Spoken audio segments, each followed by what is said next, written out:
आज हमने पढ़ने हैं जनाब मकातीब गालिब। ऐसे ही है। Hmm. Yes sir. Yes. Okay. तो मकातीब मकातीब जो है ये मकतूब की जमा है। ठीक है। और मकतूब बोलते हैं खत को। ठीक है। तो मकातीब से क्या मतलब हुआ? मकातीब से मतलब हुआ खतूत। यानी मकातीब गालिब से मुराद है खतूत गालिब। और यानी कि अ, मिर्ज़ा गालिब के खतूत। ठीक है। और दर हकीकत इस सबक के आपके निसाब में शामिल किए जाने की जो वजह है, वो मिर्ज़ा गालिब एक शायर हैं और उनको शायर के तौर पर ही पढ़ा जाता है, पढ़ाया जाता है। लेकिन यहाँ पर आपको इस सबक के ज़रिए मिर्ज़ा गालिब की जो ज़िंदगी है या उनकी जो अदबी ज़िंदगी है ख़ास तौर पर, उसका एक जो नसरी पहलू है।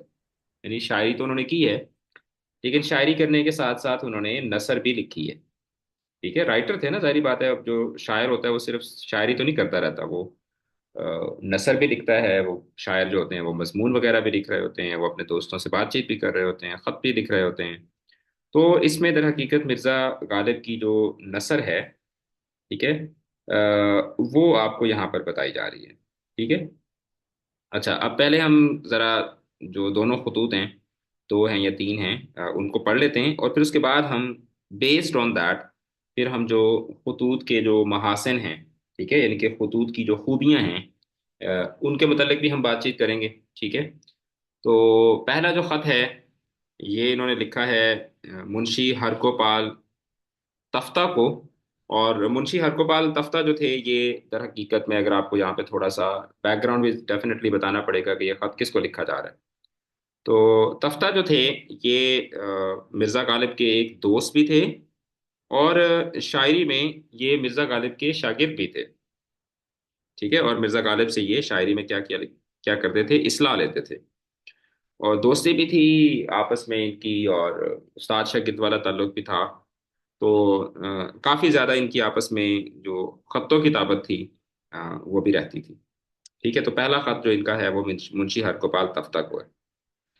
तो खत शुरू होता है, कहते हैं, साहब तुम जानते हो कि ये मामला क्या है और क्या वाकया हुआ।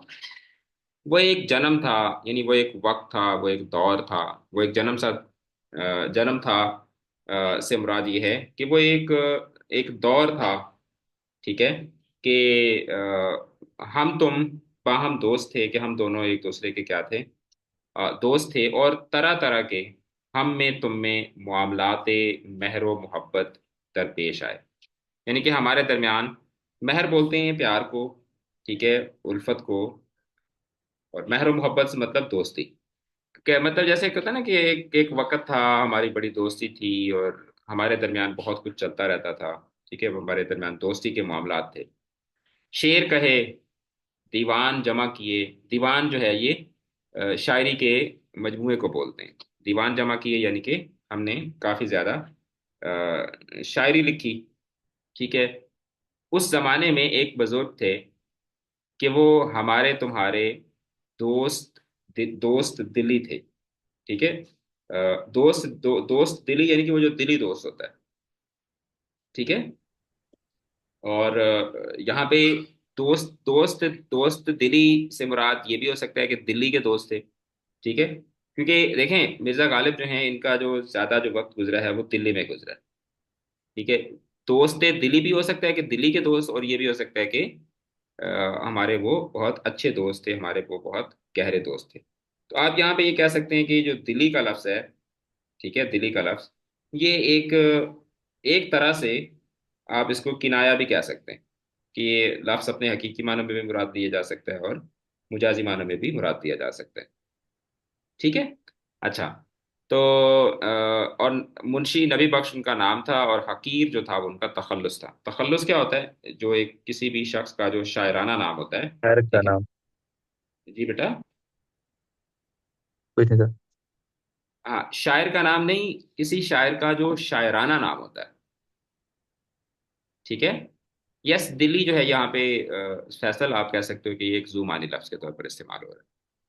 अच्छा। मुंशी नबी बख्श उनका नाम और हकीर तखल्लुस था। नागाह, नागाह मतलब नागाह, गाह का मतलब होता है चाहते हुए, और नागाह का मतलब होता है ना चाहते हुए। ठीक है। नागाह, ना वो जमाना रहा, ना वो मामलात, ना वो इख्तिलात, इख्तिलात बोलते हैं मेल जोल को, ना वो इम्बिसात, इम्बिसात बोलते हैं मुस्कुराहट को। वो हमने पीछे रुमूज़ और काफ पढ़ते हुए भी मैंने आपको हरूफ इम्बिसात पढ़ाए थे। ठीक है, हरूफ इम्बिसात जो आप खुशी के मौके पर जो अपने मुंह से अल्फाज निकाल, यानी कि मिर्जा यहाँ पे कहते हैं कि अब वो वक्त नहीं रहा, वो अब वो हालात नहीं रहे, वो दोस्ती, वो खुशी, वो ताल्लुक जो किसी जमाने में था, वो माजी का हिस्सा बन चुका है। ठीक है। बाद चंद मुद्दत के, यानी कुछ वक़्त के बाद फिर दूसरा जन्म हमको मिला। यानी यहाँ पर जो जन्म का लफ्ज़ है वो शायर जो हैं वो जिंदगी के एक दौर के लिए इस्तेमाल कर रहे हैं। ठीक है, और हैं तो शायर, लेकिन यहाँ पर तो हम उनको मिर्ज़ा गालिब को मुसन्निफ कहेंगे। तो यहाँ पर जो है वो जन्म का लफ्ज़ जो है, जैसे एक जन्म था, फिर यहाँ पे कह रहे हैं कि फिर दूसरा जन्म हमको मिला, यानी दूसरा दौर शुरू हुआ। अगरचे सूरत इस जन्म जन्म की, यानी कि इस जन्म की, यानी इस दौर की जो हालत है, बिआन ही, बिआन ही बिल्कुल, बिआन ही मिस्ल, मिस्ल मतलब जैसी, बिआन ही मिस्ल पहले जन्म के है। यानी कि जो दूसरा जन्म है ये भी पहले जन्म जैसा ही है। यानी एक खत मैंने मुंशी नबी बख्श साहब को भेजा, उसका जवाब मुझको आया। यानी वो कह रहे हैं कि एक खत जो है वो मैंने मुंशी नबी, आगे चल के मुंशी नबी बख्श जो है मतलब इस सबक के अंदर ये शामिल नहीं है, लेकिन मकातीब गालिब अगर आप मुकम्मल पढ़ें तो मकातीब गालिब जो है उसमें आपको मुंशी नबी बख्श के नाम पे भी गालिब के काफी खतूत जो है वो आपको मिलते हैं। कहते हैं कि अभी मैंने एक खत उनको लिखा है और उसका जवाब मुझको आया, यानी कि उसका जवाब मुझे मिला है।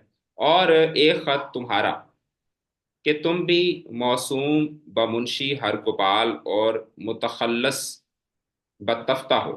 अब ये क्या है, ये मतलब स्टाइल है, कह रहा है कि मतलब ना वो बात इस तरीके से कर रहे हैं, मिर्जा गालिब जो हैं वो बात इस अंदाज से कर रहे हैं कि गोया वो अ, उससे, यानी कि जिससे खत, जिसको खत लिख रहे हैं, गोया कि वो उससे बात कर रहे हैं। ठीक है, गोया वो उससे मुखातिब है। यानी कह रहे हैं कि मैंने मुंशी नबी बख्श को खत लिखा था, उसका जवाब उन्होंने मुझे भेजा है, और एक खत तुम्हारा भी मुझे मिला कि तुम भी मौसूम, मौसूम का मतलब होता है जिसका नाम।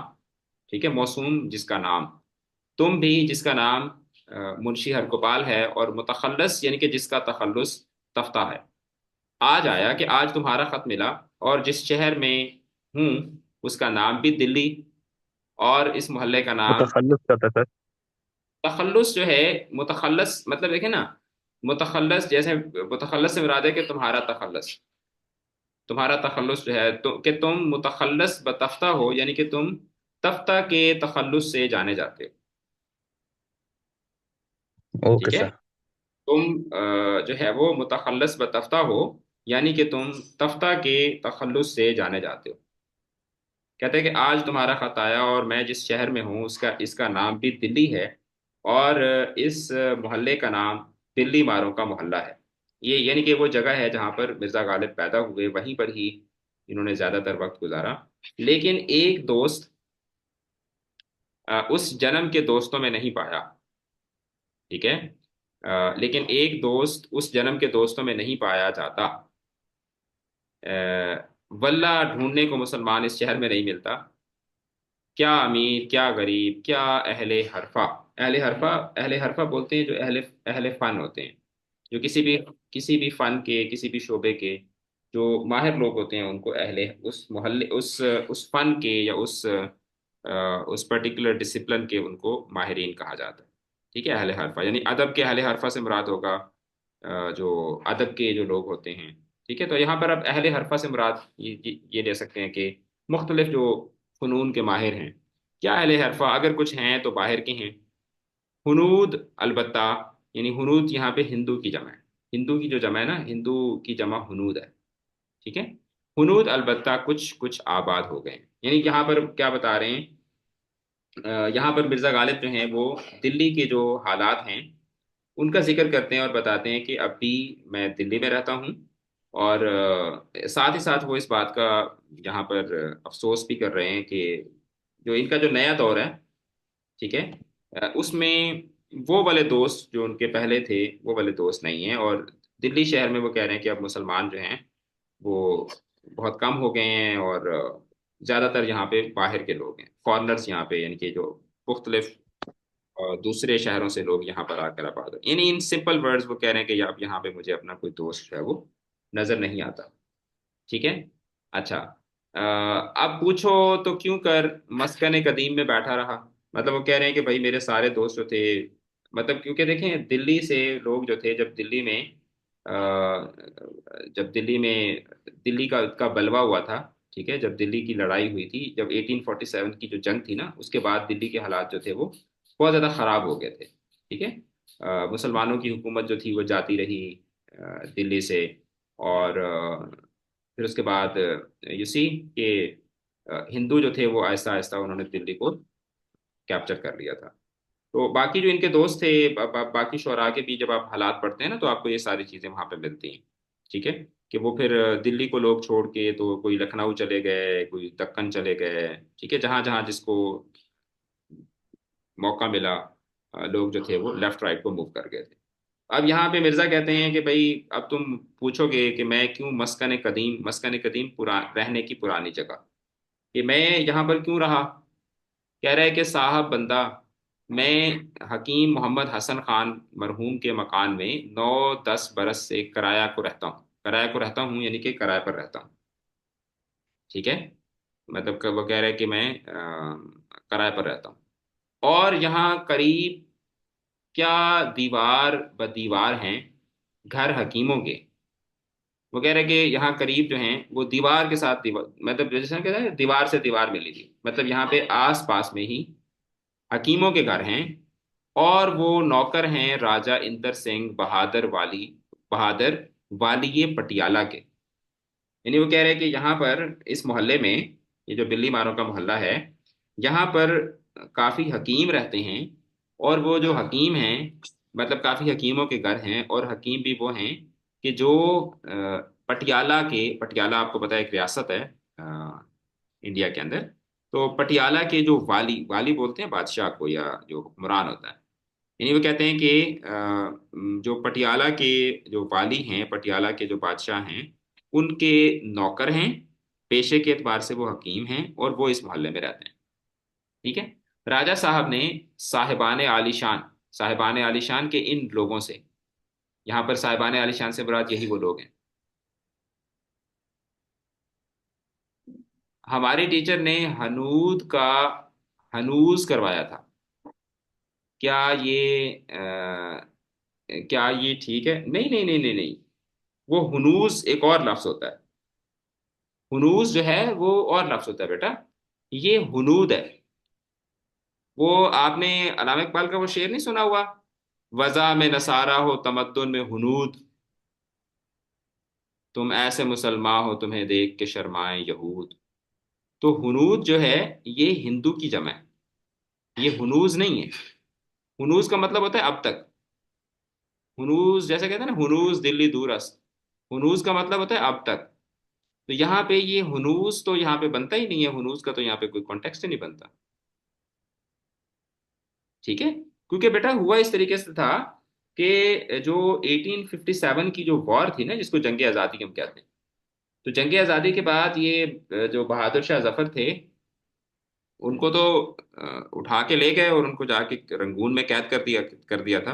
तो फिर आहिस्ता आहिस्ता दिल्ली के अंदर जो हिंदू थे वो इन्फिल्ट्रेट कर गए थे। तो यहाँ पे ये आपको मिर्जा गालिब जो हैं ये वो सारा कॉन्टेक्स्ट बता रहे हैं।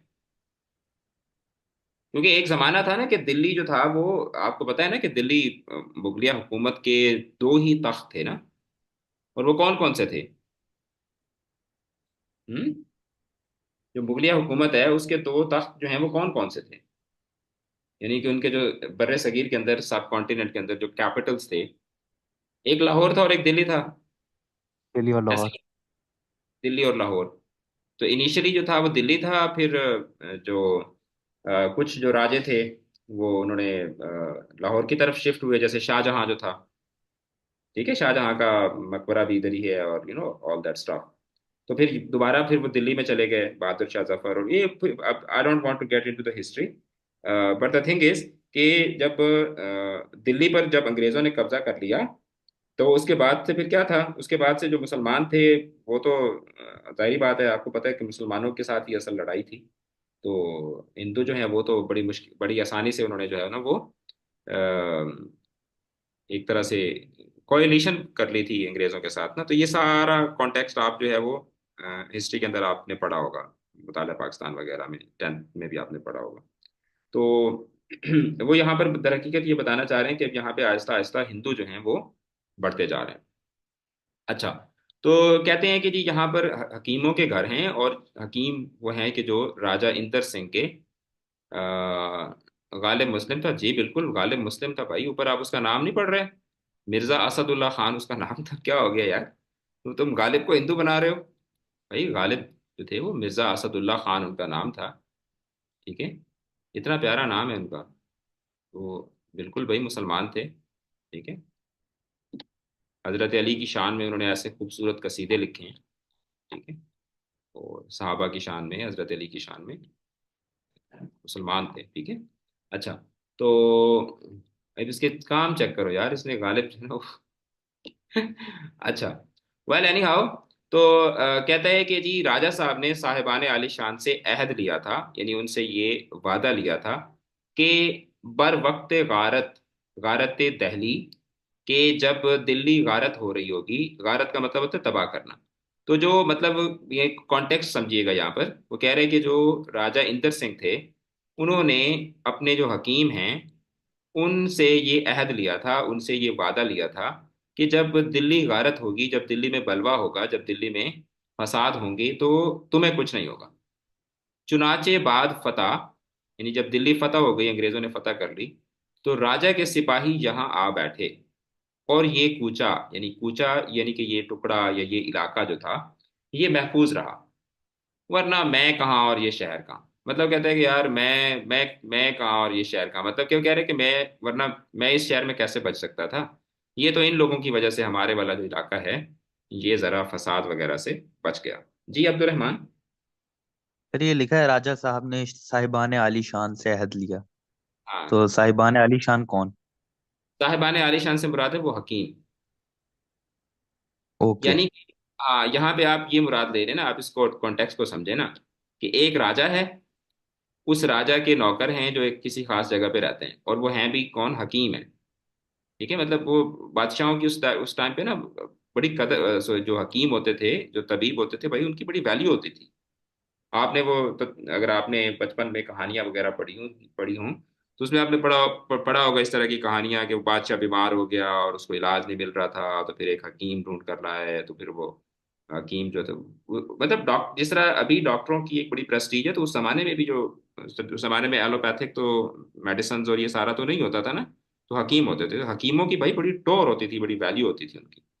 तो मतलब ये है कि आप यूँ समझें कि जैसे आप बादशाह हैं, और आपके कुछ नौकर वगैरह हैं जो बड़े अहम नौकर हैं, और वो एक खास जगह पे रहते हैं जो जगह थोड़ी सी सेंसिटिव है, और आप उनको कहते हैं कि भाई अगर कुछ हुआ तो फिर मैं तुम्हारी सिक्योरिटी के लिए जो है वो अ, फौजी वगैरह या मतलब इस तरीके से भेज दूंगा। तो ये सारा कॉन्टेक्स्ट यहाँ पे बता रहे हैं, कह रहे हैं कि जब दिल्ली में, जब दिल्ली गारत हुई, यानी कि दिल्ली के अंदर जब हालात खराब हुए, तो मैं, वो मतलब वो बता रहे हैं कि मैं यहाँ पर क्यों बैठा रहा, क्योंकि सारे लोग जो थे वो फिर निकल गए थे, मुसलमान जो थे खास तौर पर, उन्होंने फिर दिल्ली छोड़ दी थी, क्योंकि दिल्ली में जाहिर बात है मुसलमान जितने भी थे वो तो, क्योंकि मुसलमानों की हुकूमत थी तो इस वजह से वहां पर थे ना। तो जब मुसलमानों की मुगलिया हुकूमत को जब आखिरी जब उनको ब्लो, जो लास्ट ब्लो था, वो तो 1857 की वार थी ना, जिसमें मुसलमान जो थे दे कम्प्लीटली लॉस्ट इट। ठीक है, तो उसके बाद फिर यही होता है ना कि फिर आप भागते हैं वहां से, क्योंकि आपको फिर आपके लिए भी वहां पे खतरा होता है। ठीक है, और ये जो शायर लोग थे ये तो फिर बैठते ही बादशाहों की महफिल में थे, मजलिस में बैठते थे, तो इसलिए सब जो थे वो वहां से निकल गए थे। तो कह रहे हैं कि मतलब वो बता रहे हैं कि भाई मैं यहाँ पर क्यों बैठा रहा, या मैं यहाँ पर कैसे बैठा रहा, तो उसका सारा कॉन्टेक्स्ट बता रहे हैं। तो आगे वो कहते हैं ना, वरना मैं कहाँ और ये शहर कहाँ, कि भाई मैं वरना इस शहर में कैसे पढ़ सकता था। अच्छा, तो सर सर 19, इसका ये मतलब है कि मुझे उस शहर की परवाह नहीं। हाँ ये भी कह रहे हैं कि मुझे इस शहर की परवाह नहीं थी, और वो दूसरा ये भी है कि वो कह रहे हैं कि वरना मैं इस शहर में कैसे बच सकता था। Okay sir. कह रहे हैं कि 1957 की वॉर किस मंथ में हुई थी। यार 1957 में तो कोई वॉर नहीं हुई, 1857 में हुई है। और ये किसी एक मंथ में नहीं हुई थी। जो 1857 की वॉर थी, ये आप उसको एक मंथ नहीं कह सकते। ये दर हकीकत 3-4 महीनों तक चली थी। ये मई 1857 में स्टार्ट हुई थी। ठीक है, मई में, समवेयर इन मई स्टार्ट हुई थी। और ये दिसंबर तक गई थी। दिसंबर में ना आकर प्रॉपरली कैप्चर हो गया था।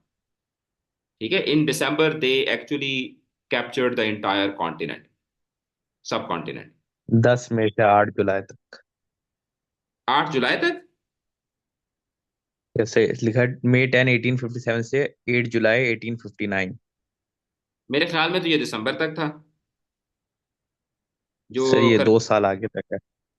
हाँ। जो गूगल डेट बता रहा है वो है 1859 तक। अरे यार, गूगल पे जाओगे तो फिर गूगल तो आपको, आप गूगल में जाके लिखो कि मेरी, मुझे सांस थोड़ी तेज आ रही है तो मुझे कौन सी बीमारी हो सकती है, तो गूगल आपको कहेगा कि आपको जो है ना वो हेपाटाइटिस भी है, मलेरिया भी है, इन्फ्लुएंजा भी है, ये भी है, वो भी है। ठीक है। Yes sir. हाँ। गूगल गूगल पे तो मतलब बंदा तब, गूगल की बातों पे बंदा तब यकीन करता है जब बंदे की जब जमाना जाहिलियत चल रहा होता है। जब बंदे के पास रिलायबल सोर्स ऑफ इंफॉर्मेशन कोई नहीं होता तो बंदा कहता है चलो यार गूगल से ही पूछ लेता हूँ। गूगल, इस वक्त गूगल की हालत जो है ना, वो ऐसे ही है कि जैसे गली के चौक में एक लौंडा बैठा हुआ है, एक लड़का बैठा हुआ है जो कहता है मुझे सब पता है। ठीक है। तो गूगल जो है वो डिस इन्फॉर्मेशन का सबसे वर्स, आप कह सकते हैं कि वर्स मीडियम जो है वो गूगल है। बहरहाल आप किसी बुक में देख लें, मुझे I don't exactly remember the dates, but it was somewhere, क्योंकि आपने जिस तरीके से बताया है मई से जुलाई तक आपने बताया है, यस सर। तो it wasn't like for 2 months. इतना मुझे याद है कि it started in May and then it lasted for at least 4 to 5 months। तो it would be somewhere in December. ठीक है, अगर आप इसको, I'll check in my books, और I'll try to give you the maybe the snaps or something like that, कि जिससे आप इसको कंफर्म कर सकें। But anyhow, why okay we are sir. fighting about the dates? ठीक है, we shouldn't be fighting about the dates because dates actually does not matter here। ठीक है। अच्छा, बहरहाल anyhow, तो वो जो पूरा जो उनका जो कर्फ्यू था ना बेटा, पूरा, because it was a curfew situation for at least 5 to 6 months, या जिसको आप मार्शल लॉ कहते हैं। उसके बाद फिर in those 5 to 6 months they properly established there government, and वो फिर उन्होंने अपनी फोर्सेस को डिप्लॉय किया। फिर वहाँ पे बरतानिया के अंदर पूरा एक एक्ट पास हुआ। So that's a long story, जिसमें फिर उसके बाद फिर वो सारी यहाँ पे डिप्लॉयमेंट हुई और सारे फिर वो काम वगैरह शुरू हुए। अच्छा, बहरहाल आप जाके फॉल ऑफ दिल्ली या 1857 की वॉर जो है वो आप उसको सर्च करेंगे ना बुक्स के अंदर, तो फिर आपको वो प्रॉपर सारी उसमें डिटेल्स वगैरह मिल जाती है। अच्छा, तो कहते हैं कि मुबालगा ना जानना अमीर गरीब। अ, ठीक है। अच्छा सर, इट एंडेड इन जुलाई 1858। वो देखो 1858, देखो सवाल उसका क्या था। He is basically, Sharif is asking कि 1957 की जो वॉर थी, वॉर, एक होता है वॉर और एक होता है rule. Now these are two different things. War जो थी, it basically started in May. ठीक है। और दिसंबर तक, दिसंबर में ये था कि दिसंबर में इट कंक्लूडेड कि जी जीत चुके हैं ये सब। उसके बाद फिर क्या हुआ, उसके बाद फिर थी छोटी छोटी, छोटी छोटी बगावतें थी। ठीक है, छोटी छोटी बगावतें थी जिनको आहिस्ता आहिस्ता आहिस्ता आहिस्ता आहिस्ता कुचल दिया गया। एंड देन आप कह सकते हैं कि जुलाई 1858 में जाके क्या हुआ था, प्रॉपर ट्रांजैक्शन ऑफ पावर हुई थी। ठीक है, जंग जो थी वो दिसंबर में खत्म हो गई थी। और जो ट्रांजैक्शन ऑफ पावर है, ठीक है, वो जाके कब हुई थी, जिसमें मतलब वो जिसमें सारा ये डिसाइड हुआ कि जो मुगलिया हुकूमत की जो रॉयल फैमिलीज हैं उनको इतना मुआवजा मिलेगा, इतना स्कॉलरशिप उनको मिलेगा, ये चीज़ें ऐसे होंगी, ये चीज़ें वैसे होंगी। तो वो जो ट्रांजैक्शन ऑफ पावर है वो जाके 1858 में हुई थी। ठीक है। अच्छा, बहरहाल वो कह रहे हैं कि मुबालगा ना जानना, यानी इसमें इस मुबालगा का मतलब होता है ना ज्यादती, यानी कि ज्यादती से मुराद होता है एग्जैजरेट करना। मुबालगा ना जानना, अमीर गरीब सब निकल गए। एग्जैजरेशन। हाँ, अमीर गरीब सब निकल गए, जो रह गए थे निकाले गए। जागीरदार, पेंशनदार। सर मतलब मैं एग्जैजरेट नहीं करा। हाँ हाँ, मुबालगा ना जाना वो कह रहे हैं कि मतलब मैं कोई सर मतलब मुबाल वो कह रहा है कि मैं एग्जैजरेट नहीं करा। हाँ, वो कह रहे हैं कि मैं बढ़ा चढ़ा के बयान नहीं कर रहा, मैं कोई बहुत ज्यादा मतलब बात को बढ़ा चढ़ा के बयान नहीं कर रहा। वो कह रहे हैं कि जो अमीर गरीब जो थे वो सब निकल गए थे, और जो रह गए थे वो निकाले गए। जागीरदार, पेंशनदार, दौलतमंद, अहले हरफा, कोई भी नहीं है। मुफस्सल हालात लिखते हुए, मुफस्सल से मतलब होता है तफसीली, मुफस्सल हालात लिखते हुए डरता हूँ। मुलाजमाने कला पर, अब ये इसको अक्सर बच्चे या अक्सर जो लोग हैं ना वो इसको किला पढ़ते हैं, जैसे शाही किला। तो ये शाही किला नहीं होता, ठीक है। ये क्या है, ये कला होता है। मुलाजमान कला पर शिद्दत है। अब ये चूंकि ये खुद भी जो है मिर्ज़ा गालिब जो थे, ये खुद भी बादशाहों की महफिल में उठते बैठते थे। तो कह रहे हैं कि मुलाजमान कला पर शिद्दत है, ठीक है, कि उनके ऊपर बड़ी सख्ती है। बाज पुरस, ठीक है, और दारोगीर में मुब्तला हैं, ठीक है। अब बाज पुरस मतलब पूछताछ, ठीक है, इन्वेस्टिगेशन। और दारोगीर, दार आपको पता है ना, दार जो फांसी का फंदा होता है उसको दार बोलते हैं, ठीक है।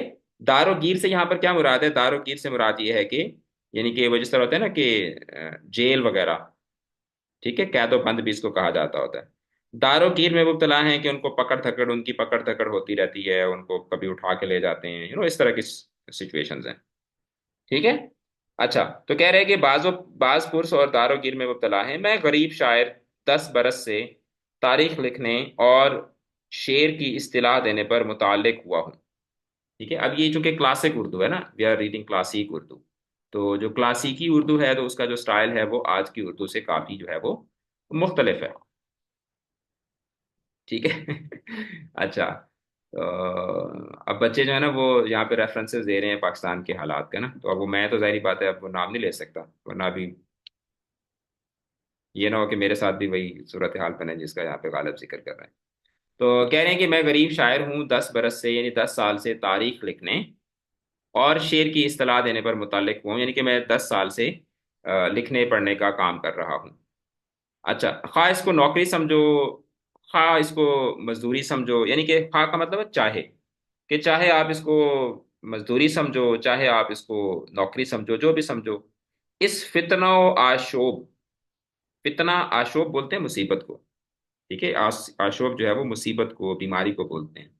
इस फितना आशोब में किसी मसलहत में मैंने दखल नहीं दिया, कि मैंने, मसलहत बोलते हैं कॉम्प्रोमाइज करने को, मसलहत गिरी यानी कि कॉम्प्रोमाइज कर लेना, ठीक है। यानी कि अपनी, मसलहत से मुराद ये होता है कि अपने फायदे के लिए अपनी राय या अपना फैसला तब्दील करना, ठीक है। मसलहत की खातिर यानी कि बेहतरी की खातिर, जैसे हम कहते हैं ना यार मैंने मसलहत की खातिर ये किया था, यानी कि मैंने अपने आप को बचाने के लिए, ठीक है, बड़े नुकसान से बचाने के लिए मैंने अपनी बात से, अपने यानी हर फैसले से, काम में अल्लाह की कोई मसलियत होती है। हाँ, जैसे हम कहते हैं हर काम में अल्लाह ताला की कोई बेहतरी होती है, ठीक है। तो कह रहे हैं कि ओके सर। मैंने इस फितना व शोब में यानी कि इन बुरे हालात में भी किसी मसलहत में मैंने दखल नहीं दिया। सिर्फ कह रहा है कि मतलब मैंने कोई कॉम्प्रोमाइज नहीं किया, ये नहीं कि मतलब बादशाह तब्दील हो गया है तो वो मैं अपनी पार्टी बदल लूं, ठीक है, और जाके मैं अंग्रेजों की जाके मैं कसीदे लिखना शुरू कर दूं। कह रहा है कि भाई मैंने कोई मसलियत नहीं की, सिर्फ अशार की खिदमत बजा लाता रहा, यानी कि मैं शायरी की खिदमत करता रहा, और नजर अपनी बेगुनाही पर शहर से निकल नहीं गया, ठीक है। और क्या, और नजर अपनी बेगुनाही पर, कि अपनी जो बेगुनाही है, ठीक है, यानी कि वो कह रहे हैं कि मैंने तो कोई गुनाह नहीं किया, मैंने कोई गलत बात नहीं की। तो कह रहे हैं कि इसलिए मैंने जो है वो मैं इस शहर से भागा नहीं, मैं अपने जो मेरा अपना काम था वो मैं करता रहा हूँ, और मैं इस शहर से भागा नहीं हूँ। मेरा शहर में होना हुक्काम को, हुक्काम हाकिम की जमा है, हुक्काम से मुराद है हुकूमत। मेरा शहर में होना हुक्काम को मालूम है, मगर चूंकि मेरी तरफ बादशाही दफ्तर में से या मुखबरों के बयान से कोई बात नहीं पाई गई, मेरी तरफ यानी कि मेरे मेरे मुतालिक कह रहे हैं कि सबको पता है कि मैं यहाँ पर हूँ, लेकिन मेरे बारे में बादशाही दफ्तर यानी कि जो गवर्नमेंट ऑफिस है उसमें, या जो बादशाह के जो मुखबर हैं, यहाँ पर बादशाही दफ्तर से मुराद है जो अंग्रेज की हुकूमत है। ठीक है। तो कह रहे हैं कि पर चूंकि, मतलब हाँ हाँ, मुखबिरों से क्या मतलब है? मुखबिर खबर देने वाले जो जासूस होते हैं, जो स्पाइज होते हैं। ओके ठीक सर। है, मुखबिर खबर देने वाले को बोलते हैं। जैसे वो कहते हैं ना मुखबिरी हो गई है, यानी कि खबर मिल गई है। पुलिस वाले जो होते हैं ना, ये अक्सर मतलब जी, पुलिस की लैंग्वेज के अंदर बहुत ज्यादा ये लफ्ज इस्तेमाल होता है, मुखबिरी। ठीक है, जब पुलिस छापा मारती है तो जो जो 2 नंबर काम करने वाले लोग हैं तो वो कहते हैं यार मुखबिरी हो गई है, कि मतलब किसी ने जाके पुलिस को बता दिया। तो मुखबिर जो है वो स्पाइस को बोलते हैं, जो जासूस होते हैं। तो कह रहे हैं कि मेरी तरफ यानी मेरे मुतालिक बादशाही दफ्तर में से या मुखबिरों के बयान से कोई बात नहीं पाई गई, लिहाजा तलबी नहीं हुई। तलबी तलब से है, कि लिहाजा मुझे बुलाया नहीं गया। बुलाया नहीं गया। हाँ, जैसे कहते हैं ना तलबी हो गई है। तलबी हो गई है मतलब कि बुला लिया गया। ठीक है। तो जब कोई आदमी जुर्म करता था तो फिर उसकी तलबी होती थी। जैसे वो हम लोग देसी जुबान में कहते हैं ना, पेशी लग गई है मेरी। ठीक है, अब्बा ने पेशी लगा दी। या बाज दफा टीचर पेशी लगा देता है, जब बाज दफा प्रिंस। आप में से कभी किसी की प्रिंसिपल के ऑफिस की पेशी लगी है? हाँ, यस क्यों सर। भाई, लगती रहती है अक्सर। नहीं लगती तो। अच्छा, कोई ऐसा है जिसकी जिसकी हर हर हर चौथे दिन जिसकी पेशी लगी रहती हो? हाँ। अच्छा, आप लोग शरीफ बच्चे हो ना, इसलिए आप लोग सर इस दो तरह के दफा लगी थी। अच्छा, आप लोग इस तरह के काम ही नहीं करते होंगे ना कि जिससे पेशी लगे। अच्छा। Yes Khalid, I was expecting के maybe you'll be one of those जिनकी पेशियां बहुत लगती हैं। अच्छा, बहरहाल, तो कह रहे हैं कि जी मतलब सिंपली वो कह रहे हैं कि भाई सबको पता है कि मैं यहाँ पर रहता हूँ, लेकिन चूंकि मैं कोई इस तरीके की उल्टी सीधी हरकतें नहीं करता, मैं तो शायर हूँ, मेरा काम है शायरी करना, तो इसलिए मैंने तो कोई जुर्म ही नहीं किया था। मैं अपनी बेगुनाही पर, मतलब वो कह रहे हैं कि जब मैंने कोई जुर्म ही नहीं किया था, कोई गुनाह ही नहीं किया था, तो मैं शहर से क्यों निकलता। मेरा यहाँ पर सबको पता है कि मैं यहाँ पर रहता हूँ, लेकिन मेरे बारे में चूंकि कोई मुखबिरी नहीं हुई, या बादशाही जो बादशाह का जो दफ्तर है, बादशाह का जो ऑफिस है, उसमें मेरे खिलाफ कोई ऐसी बात नहीं है, तो इसलिए मेरी कोई तलबी नहीं हुई। तो कहता है कि लेकिन वरना जहां बड़े बड़े जागीरदार बुलाए हुए या पकड़े हुए आए हैं, मेरी क्या हकीकत थी। ये मतलब बड़े बड़े जागीरदार, बड़े बड़े जो अमीर लोग थे, उनको बुलाकर या उनको पकड़कर ले जाया जाता है, तो वहां पर मेरी क्या हकीकत है, मैं तो एक छोटा सा आदमी हूँ। कह रहे कि गर्ज मैं अपने मकान में बैठा हूँ, लिहाजा दरवाजे से बाहर नहीं निकल सकता। अब चूंकि एज आई टोल्ड यू कि दिसंबर तक वहां पे 5 महीने तक कर्फ्यू की सूरत हाल थी, तो कह रहे कि अपने घर में बैठा हूँ, दरवाजे से बाहर नहीं निकल सकता। सवार होना और कहीं जाना तो बहुत बहुत बड़ी बात है। रहा ये कि कोई मेरे पास आवे, कि कहता है कि जहां तक ये बात है कि मेरे पास कोई आता जाता है, या कोई यहाँ पे कोई मेरे दोस्त यार हैं, तो कहता है कि कौन मेरे पास आएगा। घर के घर बेचराग पड़े हैं। ठीक है, घर के घर बेचराग पड़े हैं, क्या मतलब कि यानी कि शायर यहाँ पर ये कह रहा है कि घर के घर बेचराग, यानी कि बेचराग पड़ा होना के मतलब वीरान पड़े हैं। कि घर में चराग जलता है तो चराग जलना जो है वो क्या होती है, घर के अंदर जो है वो, इसका मतलब होता है कि जब चराग जल रहा है तो इसका मतलब है कि घर में कोई है। जी अब्दुल रहमान। सर ये आपने कहा कि उस इलाके में कर्फ्यू था हाँ, और इसलिए जो है वो लोग दूसरे शहर माइग्रेट कर गए, तो वहां पे कर्फ्यू नहीं लगा हुआ था? कहाँ पे? जो दूसरे शहर, दक्कन और ये वो जो आप कह रहे थे। नहीं, उसमें देखो दक्कन जो है ना, दक्कन दक्कन हो यस सर। गया, पटियाला हो गया, भोपाल हो गया।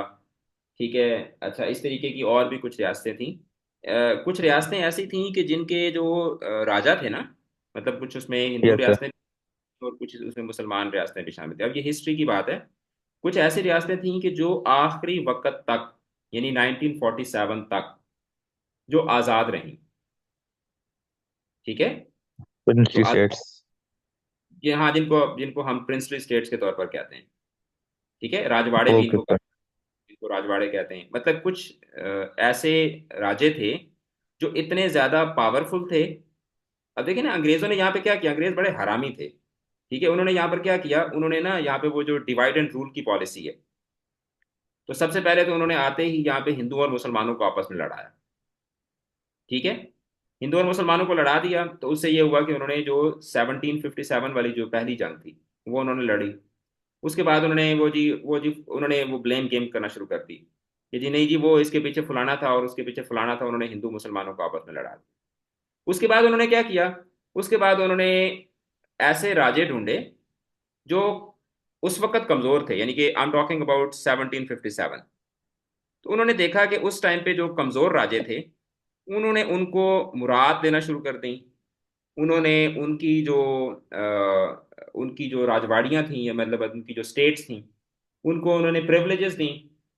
और प्रिविलेजेस दे दे दे के उन्होंने क्या किया, ठीक है, बात को गौर से सुनिएगा, उन्होंने उनको इम्पावर किया। इम्पावर करके and then they were in their pockets. ठीक है। तो जब 1857 की वॉर हुई तो उसमें कुछ राजे ऐसे थे जिसमें हिंदू राजा भी शामिल हैं और मुसलमान राजा भी शामिल हैं, जिसमें जिस तरह हैदराबाद दक्कन के जो निज़ाम थे, या जो आपकी ये जो बहावलपुर की रियासत थी, ठीक है, इसी तरीके से भोपाल है। ठीक है। तो अब उन्होंने कहा उस वक्त कि तुम लोग जो है ना वो आराम सुकून से रहना, अंग्रेजों ने इनको कहा तुम लोगों को कुछ नहीं कहेंगे।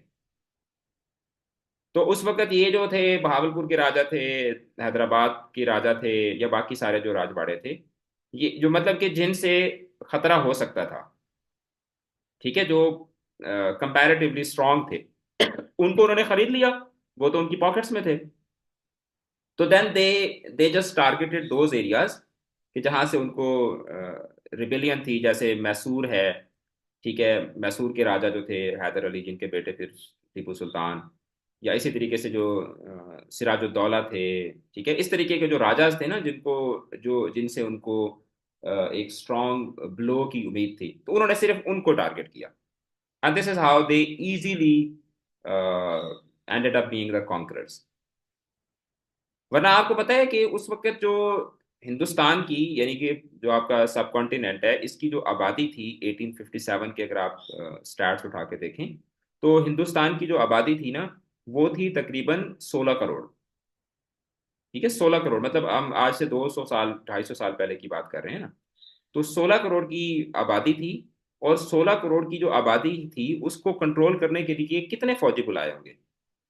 ईस्ट इंडिया कंपनी के जो सोल्जर्स थे, जिन्होंने मतलब विद इन 100 ईयर्स, अगर आप ब्रीफली ब्रीफली स्पीकिंग, अगर आप 1757 से 1857 तक का टाइम लेते हैं, कितने फौजी उन्होंने बुलाए यस होंगे। सर। हाँ, 1 करोड़। 1 करोड़ फौजी बुलाए होंगे। 10,000। जब जब जब यहाँ से 1947 में जब यहाँ से अंग्रेज गए हैं ना, 1947 से, तो उस वक्त उनकी जो तादाद थी ना, उनकी तादाद वो थी 27,000। 27,000। और इस 27,000 में अ, तकरीबन 11,000 लोग जो थे ना, वो ब्यूरोक्रेट्स, क्लर्क्स वगैरह वो सारे थे, जिनका लड़ाई से कोई ताल्लुक नहीं था। जो सिर्फ जब 1857 में यहाँ पे ब्रिटिश राज जिसको बोलते हैं, वो जब इम्प्लीमेंट हो गया था, इन्फोर्स हो गया था, तो फिर बाद में उन्होंने क्लर्क और इस तरह की चीजें जो थी, वो क्लैरिकल स्टाफ वगैरह वो बुलाया था। तो टोटल जो लोग थे जिन्होंने ये पूरी 16-17 करोड़ की जो आबादी है, उसको इन्होंने पकड़ के जो है ना वो अपनी जेब में डाल दिया था, या जिसको ये पकड़ के टिकार गए थे, देवर लेस देन 15,000 पीपल। 15,000 से भी कम फौज थी, जिसने पूरे बर्रे सगीर को जो है ना वो उठा के अपनी जेब में डाल दिया था। ठीक है ना। तो अब ये कितनी बड़ी आयरनी है। और मजे की बात यह है कि उस वक्त जीडीपी का कॉन्सेप्ट समझते हैं, जीडीपी। Yes sir. अच्छा, उस वक्त जो दुनिया की जो जीडीपी है ना, दुनिया की जीबीटी जीडीपी, उसका 29% जो था ना, दुनिया की जीडीपी का 29% वो सिर्फ बर्रे सगीर जो है वो जनरेट कर रहा था। इसको द गोल्डन स्पैरो कहा जाता था। मतलब एक ऐसा कंट्री, ठीक है, जो दुनिया को जो सरमाया है, ठीक है, दुनिया का जो सरमाया है उसका, मतलब पूरी दुनिया में अगर 100 रुपए हैं, तो दुनिया की पूरी दौलत अगर 100 रुपए है, तो उसका जो है वो 39% जो है, 39 रुपए जो है वो सिर्फ बर्रे सगीर में। और ऐसे मुल्क को आके 10-12 हजार बंदे जो हैं वो आके उसको जो है ना वो उठा के जेब में डाल देते हैं। और मुल्क भी ऐसा कि जिसकी इतनी बड़ी हिस्ट्री है जिसमें ऐसे बड़े बड़े राजा गुजरे हैं, बड़े बड़े बादशाह गुजरे हैं। ठीक है। तो I mean these are the things के जिनके, ये वो सवाल हैं कि जिनके जवाब जो हैं वो तारीख की किताबों में एको करते हैं, और हमें इन सवालों का जवाब समझ नहीं आता कि what went actually wrong with these people. तो अगेन इसका सिर्फ सिंपल जवाब यही है कि divide and rule, they divided and then they conquered. अच्छा, बहरहाल let's get back to this. तो कहते हैं कि मैं अपने मकान में बैठा हूँ, सवार होना और कहीं जाना तो बहुत दूर की बात है। रहा ये कि कोई मेरे पास आवे तो वो कह रहा है शहर में कौन है, घर जो है वो बेचराग पड़े हैं, जरनैली बंदोबस्त। अब देखें ना यहाँ पर बल्कि हाँ यहीं पर ही आ गया। जरनैली बंदोबस्त, जरनैली बंदोबस्त से क्या मुराद है? जरनैली बंदोबस्त जिस तरह हम लोग नहीं कहते मार्शल लॉ। ठीक है। जरनैली बंदोबस्त याज दहम, याज दहम बोलते हैं 11 को। याज दहम मई मई से, यानी 11 मई से आज तक, यानी कि शुम्बा पंजम। ठीक है। शुम्बा जो है वो शुम्बा बोलते हैं बुध वाले दिन को ना। शुम्बा पंजम दिसंबर 1857 तक बदस्तूर है। ठीक है, यानी कि आज तक जो है वो जो यानी 5 दिसंबर 1847 तक जो मार्शल लॉ है वो अभी तक लगा हुआ है। कुछ नेको बद का हाल मालूम नहीं। ठीक है, नेको बद का हाल हाल मालूम करने, जैसे कहते हैं ना कि हम एक लॉलेसनेस की सिचुएशन है। ठीक है। कुछ नेको बद का हाल मालूम नहीं, बल्कि हुनूज, अब ये हुनूज है, ऊपर हुनूद था, यहाँ पे हुनूज है। बल्कि हुनूज कि अब तक, बल्कि अब तक ऐसे उमूर की तरफ, यानी ऐसे कामों की तरफ हुकाम को तवज्जो भी नहीं। मतलब नेकोबद का हाल मालूम नहीं, मतलब कि लॉ एंड ऑर्डर सिचुएशन, कि कौन अच्छा है कौन बुरा है इसकी किसी को कोई कोई पता नहीं चलता। क्यों? क्योंकि एक लॉलेसनेस है ना। अंग्रेज जो थे वो, उनका जो मार्शल लॉ था वो ऐसे थोड़ी था कि वो इन्होंने मार्शल लॉ जिस तरह एक जो इस्टेब्लिश कंट्रीज होते हैं उसमें जब मार्शल लॉ लगाया जाता है, जैसे फॉर एग्जांपल अगर पाकिस्तान के अंदर जो आर्मी है वो अगर मार्शल लॉ लगाएगी तो वो इसलिए लगाएगी ना कि मुल्क के अंदर जब हालात इतने खराब हो जाएंगे, जब पॉलिटिकल अनरेस्ट होगा, पॉलिटिकल टर्मोइल होगा या पॉलिटिकल केओस होगा, तो उस सूरत में आके फिर मार्शल लॉ लगता है। और मार्शल लॉ का मतलब होता है कि हालात हालात जब कंट्रोल से बाहर हो जाते हैं तो जो वहाँ की जो फौज होती है वो मार्शल लॉ लगाती है सिचुएशन को कंट्रोल करने के लिए। तो जो अंग्रेजों ने जो मार्शल लॉ लगाया था वो इसलिए थोड़ी था कंट्रोल करने के लिए, वो तो भाई लूट मार के लिए उन्होंने लगाया था। तो कह रहे हैं कि हुकाम जो है उनकी इस तरफ तवज्जो नहीं है। देखिए क्या अंजाम कार होता है, कि क्या नतीजा निकलता है। यहां से बाहर अंदर कोई टिकट के आने जाने नहीं पाता। यानी कि आपने जब घर से निकलना होता है या बाहर आपने जाना होता है तो आपको, आपने अक्सर जर्मन मूवीज अगर आपने देखी हो या फर्स्ट वर्ल्ड वार की सेकेंड वर्ल्ड वार की मूवीज देखी हो, तो उसमें भी यही होता था कि पूरे पूरे मुल्क में कर्फ्यू लग जाता था और आपके पास बाहर निकलने के लिए आपको पास चाहिए होता था। इवन अगर आपने जो है वो ग्रॉसरी करने के लिए भी जाना होता था तो आपको पास लेकर जाना पड़ता था। तो कह रहे हैं कि बगैर टिकट के आप कहीं जा नहीं सकते। तुम जुनहार, जुनहार, जुनहार की किसी भी सूरत, जैसे जुनहार वो हमने पढ़े थे ना हुरूफ ताकीद, और हुरूफ तंबी थे। हुरूफ तंबी में था खबरदार, जुनहार, मतलब जुनहार कि खबरदार तुम यहाँ का इरादा ना करना। अभी देखना चाहिए मुसलमानों की आबादी का हुक्म होता है या नहीं। मतलब कह रहे हैं कि अभी तक तो मुसलमानों के लिए यहाँ पे हालात खराब हैं, तो अभी देखते हैं कि मुसलमानों के लिए जो है वो मुसलमानों को दोबारा यहाँ पर बसने का हुक्म होता है या नहीं होता। अच्छा, बहरहाल मुंशी साहब को मेरा सलाम कहना और ये खत दिखा देना। इस वक्त तुम्हारा खत पहुंचा और इसी वक्त ही मैंने ये लिखकर डाक के हरकारे को, हरकारा बोलते हैं नौकर या जो मुलाजिम होता है, डाक के हरकारे को, यानी कि पोस्ट के वो जो डाकिया, यहाँ पे डाक के हरकारे से मुराद है डाकिया जो पोस्टमैन होता है, डाक के हरकारे को दे दिया। तो शुम्बा, यानी कि शुम्बा मंगल को बोलते हैं या बुध को बोलते हैं? सर सैटरडे को। सैटरडे को बोलते हैं। अभी मुझे ये वाले जो दिन थे ना ये इनकी मुझे भूल गई है। ठीक है, चलें शुम्बा। अभी मुझे एग्जैक्ट याद नहीं है because I am getting confuse के, और शुम्बा, यक शुम्बा, दो शुम्बा, पीर, ठीक है, खमीस। शुम्बा शायद हफ्ते को बोलते हैं। तो नीचे इन्होंने डेट डाली भी है, डेट डाल के जनाब उन्होंने खत को क्या किया हुआ, क्लोज किया हुआ है। तो अब इस खत की अगर हम बात करें तो इस खत का जो स्टाइल है वो बड़ा बेसाख्ता सा स्टाइल है। मतलब इसमें आपको ऐसे लगता है कि जैसे वो, जैसे आप simple he is simply talking. ठीक है, जैसे बातचीत कर रहे हैं वो। ठीक है। अच्छा, ये हफ्ता देख लीजिएगा, शुम्भा जो है वो हफ्ता है या मंगल है। ठीक है, क्योंकि अब अभी इस वक्त ना, it just I am just lost about this, मुझे याद है मतलब अभी, लेकिन अभी इस वक्त मेरे जहन में नहीं आ रहा। ठीक है, ऑनेस्टली स्पीकिंग मतलब ओके वो। सर। ठीक है, आप सैटरडे इसको देख। वैसे सर। सैटरडे होता है, चलो ठीक है। जो अलाउद्दीन अलाई हैं, ये भी मिर्जा गालिब के एक खुतूत एक कलमी दोस्त थे, यानी कि एक पेन फ्रेंड थे, पेन पैल थे। और इसमें भी ऑलमोस्ट उसी तरीके से ही बातचीत की गई है जिस तरीके से पिछले खत में थी, जो उन्होंने मिर्जा ने तफ्ता को खत लिखा था। तो कहते हैं कि साहब मेरी दास्तान सुनिए।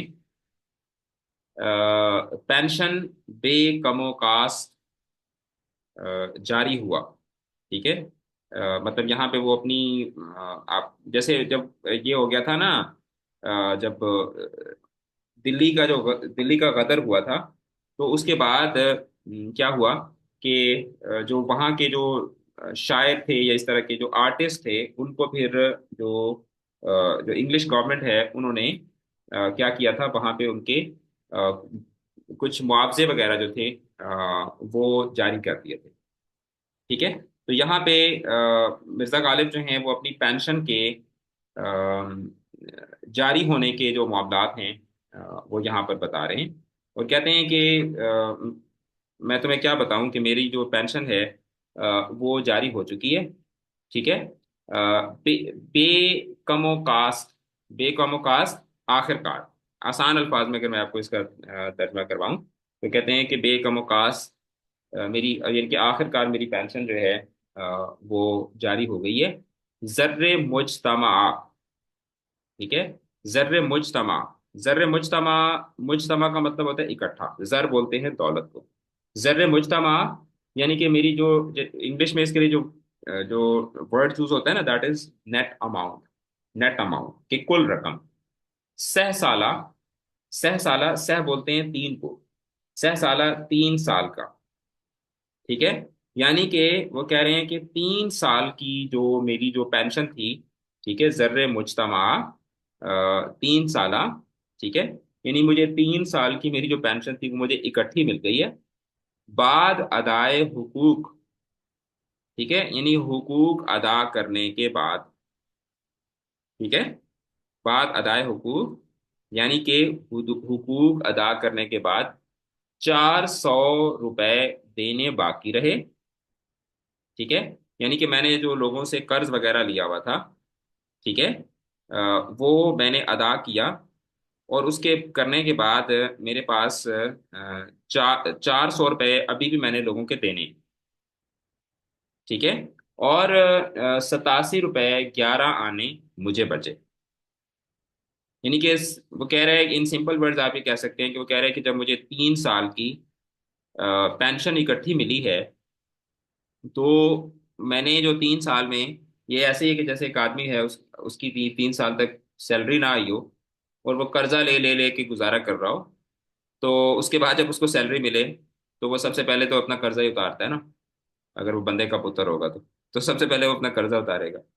तो कह रहे हैं कि जी मैंने वो सारा हुकूक अदा करने के बाद, यानी कि कर्ज चुकाने के बाद, कर्ज उतारने के बाद अभी भी मैंने 400 रुपये देने हैं लोगों के, और मेरे पास सिर्फ 87 रुपये और 11 आने बचे हैं। मई का महीना बदस्तूर मिला, आखिर जून में हुक्म हुआ। ठीक है। कि वो कह रहे हैं कि मई बदस्तूर के बिल्कुल ऐसे ही, यानी कि वो ये कह रहे हैं कि मई का जो महीना है, ठीक है, वो बिल्कुल ऐसे ही मेरा गुजरा। और आखिर में जून में हुक्म हुआ कि पेंशनदार अलल उमूम, अलल उमूम आम तौर पर, ठीक है, अलल उमूम शशमाही पाया करें। ठीक है, शशमाही, शशमाही मतलब 6 महीने। यानी कि अब इस बात, इस यहाँ पे जरा कॉन्टेक्स्ट समझिएगा। ठीक है। कि जब वो मुख्तलिफ जो कैटेगरीज थी, जब जो इंग्लिश गवर्नमेंट है, जब अंग्रेज़ों की गवर्नमेंट जो है वो इस्टेब्लिश हुई, तो उन्होंने मुख्तलिफ कैटेगरीज बनाई, और मुख्तलिफ कैटेगरीज में उन्होंने लोगों के स्कॉलरशिप्स या लोगों की जो माहाना जो सैलरी है, या जिसको आर्टिस्ट अलाउंस आप बोलते हैं, वो उन्होंने जो है वो शुअरा को, राइटर्स को उन्होंने देना शुरू किया। तो अब उसमें पहले ये होता था कि मतलब मंथली नहीं मिलती होती थी ना, 6 मंथ्स में एनुअल। अभी और इवन आपको अगर इस चीज़ का इल्म होगा कि इवन अमेरिका के अंदर भी, अमेरिका के अंदर भी वो जो सैलरी काउंट करते हैं ना, सैलरी, तो अगरचे वो पे तो कर रहे होते हैं, वीकली पे कर रहे होते हैं या फोर्टनाइटली पे कर रहे होते हैं, लेकिन वो सैलरी को जब वो काउंट करते हैं तो वो एनुअल में काउंट करते हैं कि आपकी सैलरी कितनी है। तो वो जब अगला बंदा आपको बताता है तो वो आपको कभी भी मंथली नहीं बता रहा होता, वो आपको एनुअली बता रहा होता है। ठीक है, एनुअल इनकम। ठीक है। अच्छा, परफेक्ट टाइमिंग, ये क्या, किस किस चीज़ की परफेक्ट टाइमिंग? आप लोग आपस में बातें कर रहे हो? भाई आपस में बातें ना किया करो क्लास में। ठीक है। अच्छा, तो यहाँ पे वो ये कह रहा है कि अब गवर्नमेंट ने एक नया कानून बनाया है कि अब जो पेंशन है वो लोगों को शशमाही मिलेगी। ठीक है, यानी कि 6 मंथ्स की का जो अलाउंस है या 6 मंथ्स के जो पैसे हैं वो इकट्ठे मिला करेंगे। ठीक है, माह बमाह। ठीक है, पेंशन तकसीम ना हुआ करेगी। ठीक है, कि महीने महीने जो है वो पेंशन नहीं मिलेगी, कि हर महीने जो है मतलब माहाना के एतबार से अब पैसे नहीं मिलेंगे, बल्कि 6 महीने के इकट्ठे इकट्ठे मिला करेंगे। अभी ये अपने पर्सनल जो हालात हैं वो अपने दोस्त को बता रहे हैं। अच्छा, अब आगे वो बताते हैं कि मैं 10-12 बरस से हकीम मोहम्मद हसन खान की हवेली में रहता हूँ। अब ये इस हवेली का पीछे भी जिक्र हुआ था, पिछले खत में भी उन्होंने बताया था अपने दोस्त को कि मैं हकीम मोहम्मद हसन खान मरहूम के मकान में जो है वो 9-10 साल से रह रहा हूँ। तो अब यहाँ पर भी वो बता रहे हैं कि मैं 10-12 बरस से हकीम मोहम्मद हसन खान की हवेली में रहता हूँ। अब वो हवेली, जी अब्दुलरहमान। सर ये इन खत की तशरीह करना आता है, मतलब पैराग्राफ की फॉर्म में? आ सकता है ना, आपको ये इबारत दे सकते हैं और इबारत से आपको वो इसकी तफहीम इबारत आपसे पूछ सकते हैं। Okay sir. ठीक है, आ सकते हैं, और एक दफ़ा ये पेपर में आ भी चुका है। अभी तो जो पुरानी जो थी ना 11th की बुक, ठीक है, उसमें भी यस मकाती सर। गालिब मौजूद थे। तो ये पहले भी ऐसा हो चुका है कि गालिब के खतूत जो हैं उसमें से तफहीम इबारत का जो पैराग्राफ है वो आ चुका है। ठीक है, और तो तशरीह में इसलिए भी आ सकता है। हाँ अभी भी आ सकता है, तो इसलिए तो मैं आपको डिटेल से पढ़ा रहा हूँ। Okay sir. हाँ, तो वो कह रहे हैं कि जी मैं 10-12 साल से रह रहा हूँ, और अब वो हवेली जो है वो एक दूसरे बंदे ने मूल ले ली है। मूल ले ली मतलब कि खरीद ली। मूल ले लेना मतलब खरीद लेना। जैसे पंजाबी में नहीं हम कहते हैं, "ओ तू कड़ा मोल लई है", मतलब तुमने कौन सा पैसे दे के खरीदी है। ठीक है। अच्छा, तो अब वो हवेली गुलाम उल्लाह खान ने मूल ले ली। आखिर जून में मुझसे कहा कि हवेली खाली कर दो। अब मुझे फिक्र पड़ी कि कहीं दो हवेलियां करीब ऐसी मिलें कि एक महल सरा और एक दीवान खाना हो। अब महल सरा दर हकीकत जो आपकी रिहाइश होती है ना, रिहाइश, उसको महल सरा कहा जाता है। ठीक है, महल सरा जो है वो कहते हैं रिहाइश को, और दीवान खाना बोलते हैं जो आपका जो डेरा होता है, जो बैठक होती है। तो पुराने जमाने में जो रॉयल्स थे, या जो बर्रे सगीर का ये कल्चर था कि लोग जो थे वो अपना घर अलग रखते थे, और डेरा या बैठक वो अलग होती थी। ये जो केपीके से बच्चे हैं ना, तो उन्हें इस चीज का पता होगा। वो केपीके में जिस तरह हुजरा होता है कोई केपीके से? केपीके से या यस। पठान है कोई क्लास में, या जो केपीके से हो कोई बच्चा? हुजरा मेरा कल्चर, गांव। सर मुझे पता है। हाँ हुजरा कल्चर के बारे में कौन बता सकता है? सर वो जो घर की औरतें वगैरह होती हैं उनको थोड़ा सा अलग प्राइवेट रखने के लिए जो है वो एक अलग जगह बनाते हैं जहाँ मेहमान वगैरह आते हाँ एग्जैक्टली ऐसे ही है। ठीक है, वो हुजरा होता है वो, हैं। Yes sir. बैठक। बैठक टाइप जिस तरह होती है। अच्छा, अरीबा कह रही है कि जी मैं हूँ, तो बेटा फिर आपको पता होगा ना, तो ये महल सरा से मुराद घर, जहाँ पे घर होता है। अच्छा, और फिर घर के अंदर भी फिर दो हिस्से होते थे, जनान खाना और मर्दान खाना। ठीक है, और ये कल्चर होता था कि मर्द जो हैं वो अपने घर के अंदर होते हुए भी वो अलग रहते थे मर्दान खाने में, और वो जनान खाने में जाते थे सिर्फ खाना खाने के लिए, या फिर वो मतलब जाएंगे अपनी माँ के पास या अपनी बेगम के पास। या अपने बच्चों के पास ब्रीफली थोड़ा सा टाइम स्पेंड करेंगे। तो ये these used to be the royal etiquettes. ये और ये सारी की सारी चीजें ऑब्वियसली जो मुतमव्वल घराने होते थे, जो अच्छे पैसों वाले जो लोग होते थे, वही ये सारे शशके जो थे वो अफोर्ड कर सकते होते थे ना। गरीब आदमी बेचारा कहाँ ये सारी चीजें अफोर्ड कर सकता है। बहरहाल कहता है कि मुझे ये फिक्र पड़ी कि कहीं दो हवेली, अब चेक करो मिर्जा मिर्जा गालिब जो है, मतलब उसके फ्लैक्स चेक करो कि पेंशन मिल रही है गवर्नमेंट से और हवेलियां इनको चाहिए दो। हम्म कह रहे हैं कि मुझे फिक्र पड़ी कि कहीं दो हवेलियां करीब ऐसी मिलें कि एक महल सरा और एक दीवान खाना। ना मिली।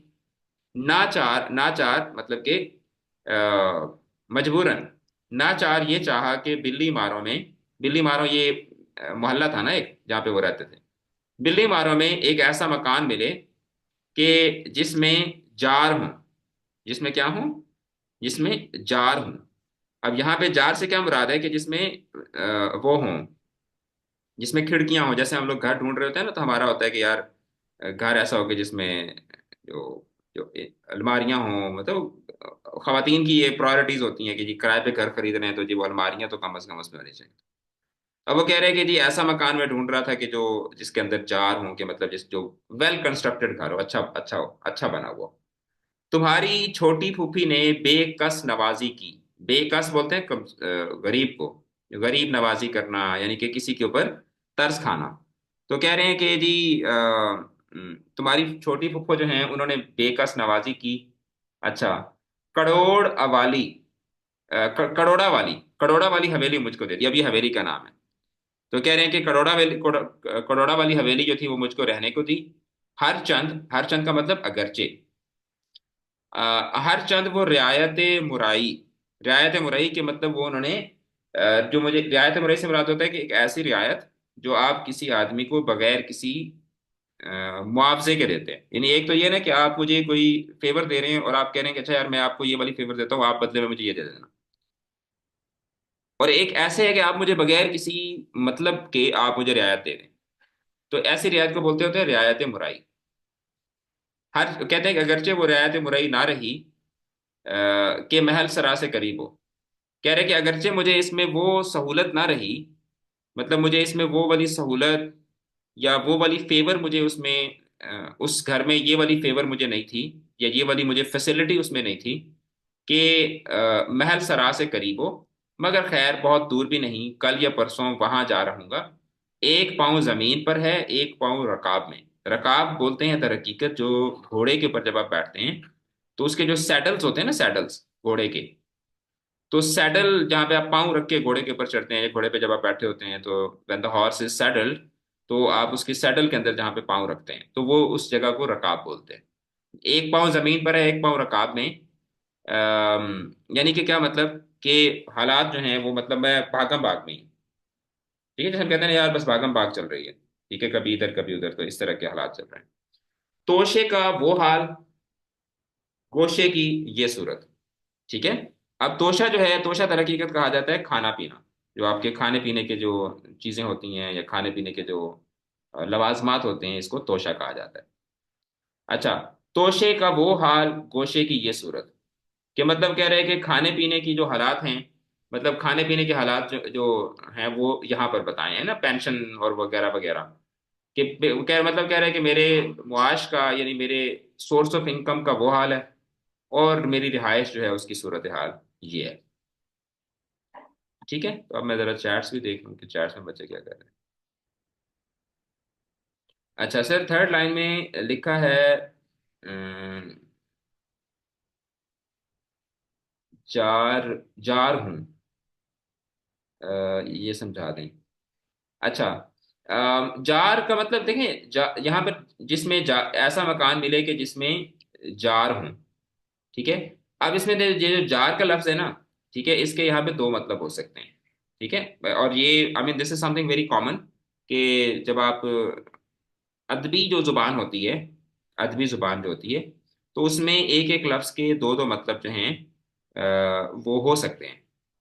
तो जिसमें जार हूं, यहाँ पर एक तो इसका मतलब, अब गौर से सुनिएगा, इसमें एक तो मतलब इसका ये हो सकता है कि वो ये कहना चाह रहे हैं कि मैं ऐसा घर ढूंढ रहा था कि जिसमें अलमारियां हों, यानी कि मैं एक अच्छा घर ढूंढ रहा था।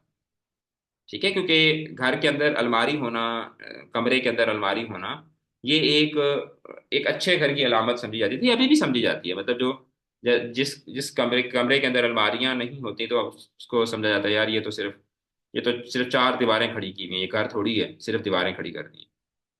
और दूसरा, जार जो है, अरबी जुबान में जार पड़ोसी को बोलते हैं। जार जो है वो किसको बोलते हैं? पड़ोसी को। आपने वो हदीस सुन रखी होगी, जारुल मस्जिद जारुल्लाह। सुनी भी है हदीस कि मस्जिद का पड़ोसी जो है वो अल्लाह का पड़ोसी होता है। तो अब यहाँ पे एक तो ये हो सकता है कि वो ये कहना चाह रहे हैं कि मैं एक ऐसा मकान ढूंढ रहा था कि जिसके पड़ोसी हों, कि मतलब जिसके आसपास कुछ और लोग भी रहते हैं। ठीक है। अच्छा, और दूसरा जो है, यहाँ पे ये भी हो सकता है कि एक ऐसा घर मैं ढूंढ रहा था कि जो अच्छा घर हो, जो अच्छा बना हो। अच्छा, तोशा खाना क्या होता है? तोशा खाना, ये तो फिर आप किसी तहरीक इंसाफ वाले से पूछें, तोशा खाना क्या होता है। अच्छा, बहरहाल बेटा, तोशा जो है ना, तोशा तोशा बोलते हैं खाने पीने को। दर हकीकत तोशा, जो तोशा खाना है, ये बेसिकली जो सरकारी जो तोहफा खाना होता है ना, जिसमें जो सरकारी तोहफा तहफ जिसमें जमा करवाए जाते हैं, तो उसका नाम रखा हुआ है तोशा खाना। बाकी तोशा जो है, वो उसका जो उर्दू में जो उसका मतलब है वो है खाने पीने की चीजें। या आप कह सकते हैं कि जो आपका आपका जो जरिया मुआश होता है उसको तोशा कहा जाता है। तोशे का वो हाल, मतलब कि मेरे खाने पीने का या मेरे मुआश का, मेरी रोजी रोटी का हाल ये है। और गोशा यानी कि जो रिहाइश है, गोशा तो एक टुकड़े को बोलते हैं ना, यहाँ पे गोशे से मुराद है मेरी रिहाइश। अच्छा, उसके बाद वो कहते हैं कि कल शुम्बा 17 जिलहज की और 7 जुलाई की। अब यहाँ पे तारीख बता रहे हैं। पहर दिन चढ़े, पहर दिन चढ़े यानी कि दोपहर को तुम्हारा खत पहुंचा।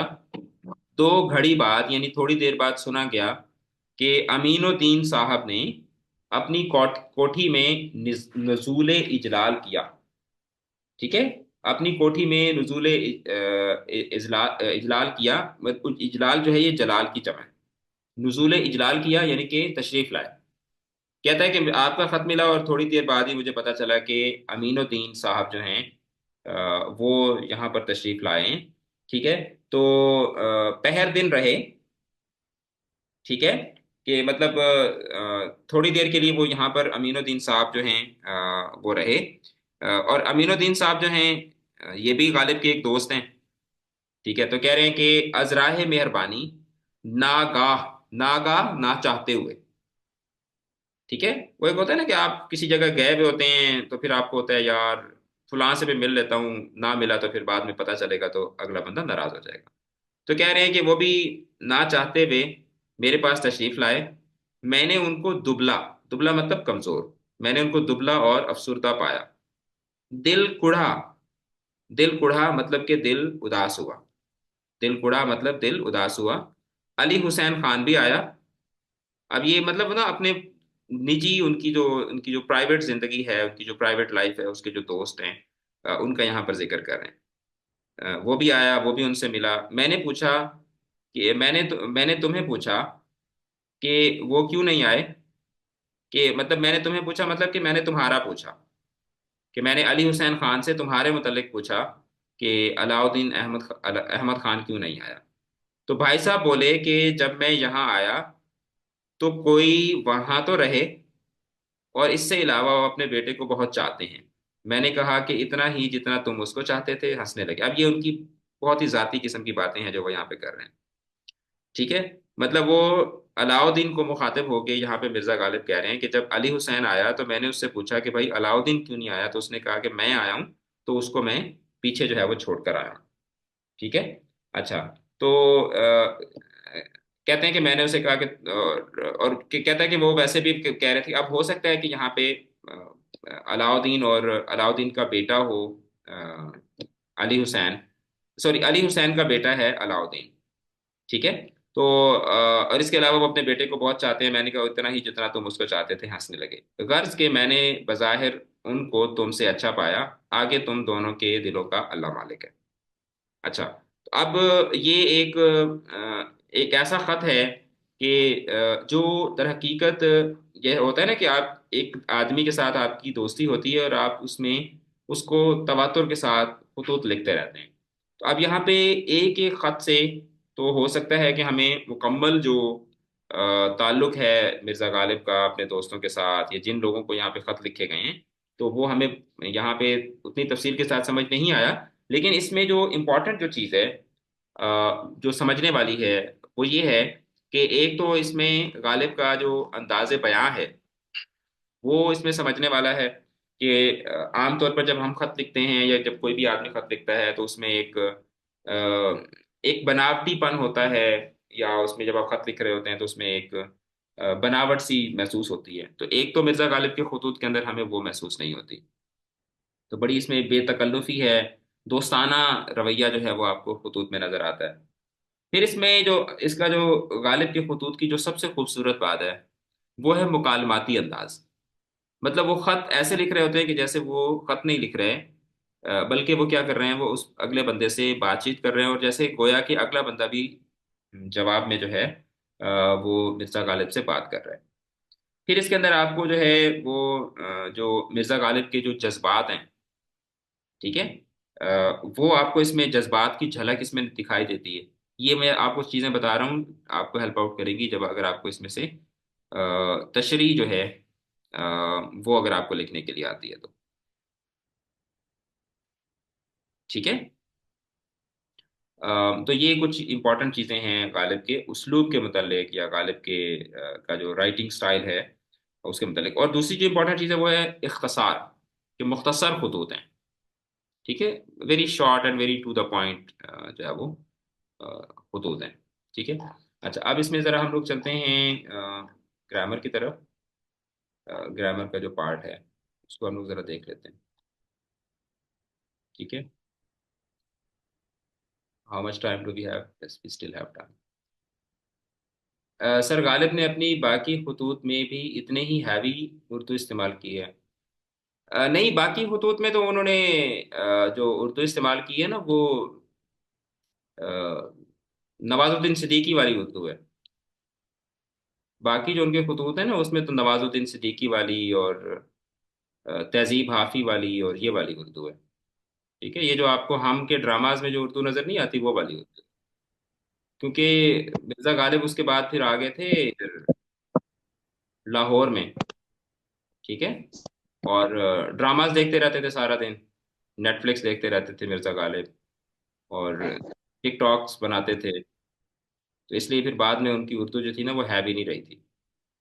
भाई ऑब्वियसली मिर्जा गालिब की उर्दू हैवी नहीं होगी तो किसकी उर्दू हैवी होगी? He is the father of Urdu literature. मतलब ये क्या सवाल है कि क्या बाकी खतूत में भी वैसे ही हैवी उर्दू इस्तेमाल की है? ऑब्वियसली बेटा, वो मिर्जा गालिब हैं। ठीक है। वो मिर्जा गालिब हैं और वो कोई जन्नत मिर्जा के भाई थोड़ी हैं।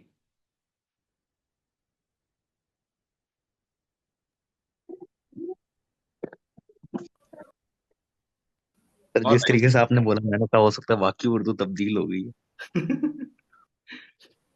अच्छा, शारिफ कह रहे हैं कि बहुत मुश्किल उर्दू है। भाई उर्दू मुश्किल नहीं है। उर्दू बिल्कुल वैसी ही उर्दू है जिस तरीके की उर्दू है। असल में आप लोग जो है ना, आप लोगों का उर्दू से ताल्लुक दूर दूर तक आप लोगों का उर्दू से कोई ताल्लुक नहीं है। ठीक है, तो इस वजह से आप लोगों को मुश्किल लगती है, वरना उर्दू मुश्किल है नहीं। कोई भी लैंग्वेज है, and it's not about only Urdu.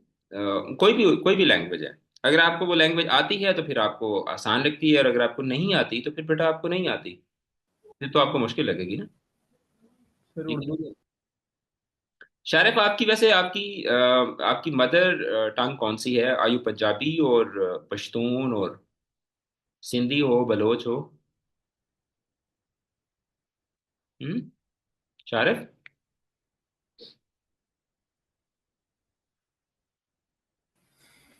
अच्छा, रांगड़ी है, राणा फैमिली से हो? अच्छा। अच्छा, मुझे जी बताओ। सर। अच्छा, ये बताओ कि जीब किसको बोलते हैं? क्या सर? जीब जीब। जुबान। हैं? जुबान से। अच्छा, जुबान को बोलते हैं। अभी मैं आपसे रंगड़ी में कुछ कुछ लफ्ज पूछूंगा और फिर आपको उनका मतलब नहीं आएगा। हम्म? Okay sir. सर आप। आप राजपूत हो, हैं? Yes sir. ओके। तो फिर आप तो राजपूत हो ना, आपको उर्दू वैसे भी मुश्किल लगेगी। Well any yes how. Sir. हाँ, चलें जी, हम चलते हैं ग्रामर की पंजाबी तरफ। में पढ़ाएंगे। हाँ, चलिए। Okay. So we have discussion about मुरक्कब ताम, मुरक्कब नाकिस और मुरक्कब मसादिर। ठीक है, ये वाव इसमें एक्स्ट्रा है, इट्स मुरक्कब मसादिर। अच्छा, अब ये बेसिकली जिस तरीके से इंग्लिश में हम लोग सेंटेंस, फ्रेज और क्लॉज का कॉन्सेप्ट पढ़ते हैं ना, ठीक है, सेंटेंस, फ्रेज और क्लॉज, तो ये उसी से मिलता जुलता एक कॉन्सेप्ट है। तो सबसे पहले हम देख लेते हैं मुरक्कब नाकिस। अब आप जब पढ़ते, मैंने आपको जिस तरह बता दिया ना कि जो सेंटेंस, फ्रेज और क्लॉज का कॉन्सेप्ट होता है, ये बिल्कुल उसी से मिलता जुलता कॉन्सेप्ट है। तो अब जैसे ही आप लोग पढ़ेंगे तो आपको फौरन से कॉन्सेप्ट समझ आ जाएगा। तो मुरक्कब नाकिस जो है, उसमें क्या होता है, दो या दो से ज्यादा अल्फाज का ऐसा मजमुआ जिससे कहने वाले का मकसद पूरा ना हो और बात सुनने वाले की समझ में पूरी तरह ना आए, तो उसे क्या कहते हैं, उसको मुरक्कब नाकिस कहते हैं। जैसे सर्दी का मौसम, लड़कों के जूते, लड़की की किताबें वगैरह वगैरह। और दो या दो से ज्यादा अल्फाज का ऐसा मजमुआ जिससे कहने वाले का मकसद पूरा हो जाए, मुरक्कब ताम कहलाता है। मुरक्कब ताम को जुमला भी कहते हैं। जैसे लड़के क्रिकेट खेल रहे थे। अब मुझे बताओ कि इसमें से फ्रेज कौन सी है और क्लॉज कौन सी है। सर मुरक्कब नाकिस। सर मुरक्कब नाकिस फ्रेस है और नाकिस मुरक्कब ताम फ्रेज। क्लॉस है। हम्म। ठीक है। अच्छा, अब मुरक्कब नाकिस की जो अकसाम है वो हैं मुरक्कब तौसीफी, मुरक्कब इजाफी और मुरक्कब आतफी। ठीक है। मुरक्कब तौसीफी जिस तरीके से आपकी एडजेक्टिव फ्रेज नहीं होती, ठीक है, ऐसा मुरक्कब जो मौसूफ और इसमें सिर्फ, मौसूफ बोलते हैं यानी कि जो नाउन होता है ना उसको मौसूफ, यानी कि यहाँ पर इसमें मौसूफ से मुराद नाउन है और इसमें सिर्फ से मुराद है एडजेक्टिव। यानी ऐसा मुरक्कब जो मौसूफ और इसमें सिर्फ से मिलकर बना हो, इसको मुरक्कब तौसीफी बोलते हैं। जैसे तेज आदमी, ठंडा मौसम, ठीक है, हैवी, हैवी शायर वगैरह वगैरह। ठीक है। तो मुरक्कब तौसीफी जो है उसमें इस मौसूफ जो है वो हमेशा इस्म होता है और उसकी जो सिफ्त बताई जा रही होती है उसको इसमें सिफ्त कहा जाता है। उसके बाद है मुरक्कब आतफी। ठीक है, मुरक्कब आतफी। अब मुरक्कब आतफी क्या है, ऐसा मुरक्कब जो मातूफ अलैह, ठीक है, मातूफ इलैह, हरफ आतफ और मातू, अब ये देखें ना, इन्होंने दोनों को अलैह लिख दिया। ये होता है मातूफ अलैह, मातूफ अलैह, हरफ अत्फ और मातूफ इलैह के मिलने से तश्कील पाता है। ठीक है। अब ये यहाँ पर इस बात को समझिएगा। जिस जो यानी कि हरफ अत्फ जो है ना, ये इंग्लिश में इसको कहा जाता है कंजंक्शन। कंजंक्शन होते हैं ना, ठीक है, जैसे अली एंड उमर, ठीक है, अली एंड उमर, ठीक है। अब इसमें जो वाओ और, ये हुरूफ अत्फ कहलाते हैं। वाओ और या, ये इस तरीके के जो अल्फाज है ना, ये हुरूफ अत्फ कहलाते हैं। तो हुरूफ अत्फ से पहले जो लफ्ज आता है ना, उसको कहते हैं मातूफ अलैह। ये इलैह नहीं है। हरफ अत्फ से पहले जो लफ्ज आता है उसको इस्म आता है, उस इस्म या जो भी लफ्ज आता है, इस्म भी हो सकता है, फेल भी हो सकता है, उसको क्या कहते हैं, मातूफ अलैह। और हरफ अत्फ के बाद जो इस्म आता है या लफ्ज आता है उसको मातूफ इलैह कहते हैं। याद रह जाएगा। सर एक और दफा रिपीट करेंगे प्लीज। देखो, जो आप कंपाउंड फ्रेजेस बना रहे होते हैं ना, यानी कंजंक्शन को इस्तेमाल करते हुए, हुरूफ अत्फ इसको कहा जाता है उर्दू में। हुरूफ अत्फ को इस्तेमाल करते हुए जब आप दो चीज़ों को आपस में मिला रहे होते हैं, तो ये जो दरमियान में जिस लफ्ज़ के जरिए मिला रहे हैं, ये तो हुरूफ अत्फ होगा। हुरूफ अत्फ से पहले वाला जो स्ट्रक्चर है वो कहलाता है मातूफ अलैह। अलैह यानी कि जिस पर अत्फ डाला जा रहा है, अत का मतलब होता है मिलाना। ठीक है। तो जो पहले वाला लफ्ज होता है ये मातूफ अलैह कहलाता है, और जो इसके बाद आता है वो मातूफ इलैह कहलाता है। ठीक है। ओके सर, सुन। ओके। तो ये मुरक्कब आतफी हो गया। मुरक्कब आतफी के बाद है मुरक्कब इजाफी, जिसको प्रेपोजिशनल फ्रेज बोलते हैं। ऐसा मुरक्कब जिसमें एक इस्म का ताल्लुक किसी दूसरे इस्म के साथ जोड़ा जाता है, जैसे चिड़िया की आवाज। ठीक है। बुलबुल के गीत, मुरक्कब इजाफी। ठीक है। इसको जेनेटिव फ्रेजेस भी कहा जाता है इंग्लिश में, अजर पोजेसिव फ्रेजेस भी कहा जाता है। ठीक है। तो अब इसमें जो मुरक्कब इजाफी है, इसमें भी जिस तरह से मैंने आपको ऊपर बताया है कि मातूफ अलय होता है, हरफ आतफ होता है, और फिर उसके बाद मातूफ इलय होता है। इसी तरीके से मुरक्कब इजाफी जो है उसमें होता है मुजाफ इलय। ठीक है। फिर उसके बाद होता है हरफ इजाफत। ठीक है। और उसके बाद क्या होता है? मुजाफ। ठीक है। हरफ इजाफत और मुजाफ। जिस चीज की तरफ इजाफत की जा रही हो वो मुजाफ इलैह कहलाता है। जैसे चिड़िया, यहाँ पे क्या है? मुजाफ इलैह है। की जो है ये क्या है? हरफ इजाफत है। और आवाज क्या है? मुजाफ। बुलबुल के गीत, तो बुलबुल इसमें मुजाफ इलैह है। के जो है ये हरफ इजाफत है, और गीत इसमें क्या है? मुजाफ है। ठीक है। तो ये है मुरक्कब ताम की। सर मुरक्कब को इंग्लिश में क्या कहते हैं? मुरक्कब को इंग्लिश में क्लॉज कहते हैं,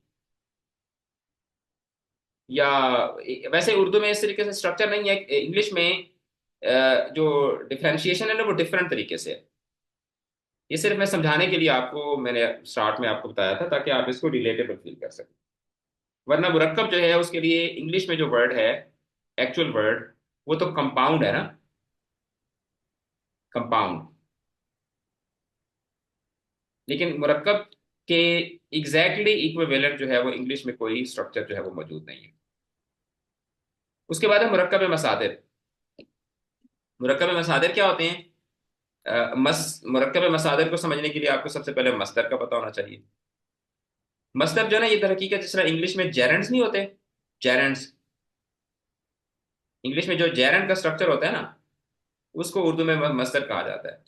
मस्दर एक ऐसा इसम है जो खुद किसी से नहीं बनता, लेकिन उससे कई कई लफ्ज बन सकते हैं। ठीक है। जब एक मस्दर किसी इस्म या किसी फेल के साथ मिलकर बनता है तो उसको मुरक्कब मस्दर कहते हैं। जिस तरह आपकी वो जेरेंड फ्रेजेस नहीं होती, मसलन रोटी खाना, छलांग लगाना, गुस्सा करना, गिर जाना, मार डालना, लड़ पड़ना वगैरह। और मुरक्कब मस्दर में जब दो फेल इकट्ठे आ जाएं, जिस तरह ये ना गुस्सा करना, गिर जाना, मार डालना, तो जब इसमें देखें ना, मार और डालना या लड़ और पढ़ना दोनों फेल है ना। तो जब दोनों फेल इकट्ठे आ जाए तो पहले फेल को फेल असल, ये अभी 11th की जो अभी सेकेंड एनुअल एग्जामिनेशन हो रहे हैं ना, उसमें भी ये सवाल एक आया हुआ था। तो पहले फेल को फेल असल, जबकि दूसरे फेल को इमदादी फेल या मुआविन फेल कहते हैं। अब ये रोटी खाना जो है, इसमें तो रोटी इसमें है और खाना फेल है। ठीक ठीक है। छलांग लगाना, तो ये इसमें छलांग इसम है और लगाना जो है वो फेल है। गुस्सा करना में गुस्सा इसम है और करना जो है फेल है। लेकिन ये गिर जाना, मार डालना, लड़ पड़ना, ठीक है, ये इसमें दोनों जो है जो स्ट्रक्चर्स हैं वो फेल के स्ट्रक्चर्स हैं।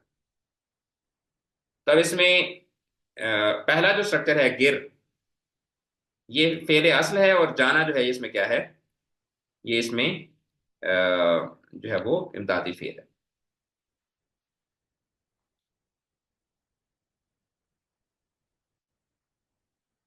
ठीक है। अच्छा। अब उसके बाद यहाँ पे आपके पास एक एक्टिविटी है कि मुरक्कब ताम और मुरक्कब नाकिस में फ़र्क वाज़े करें। नीज, ये पहला सवाल है आपको कि मुरक्कब ताम और मुरक्कब नाकिस में फ़र्क वाज़े करें।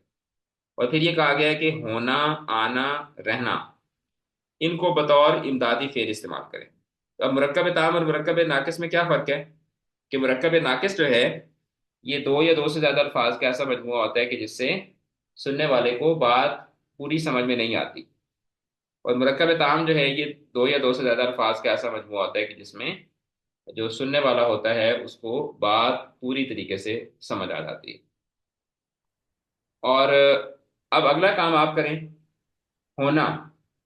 इसको आप बतौर मुआविन फेल जब इस्तेमाल करेंगे तो जैसे एक, हाँ, जी जी,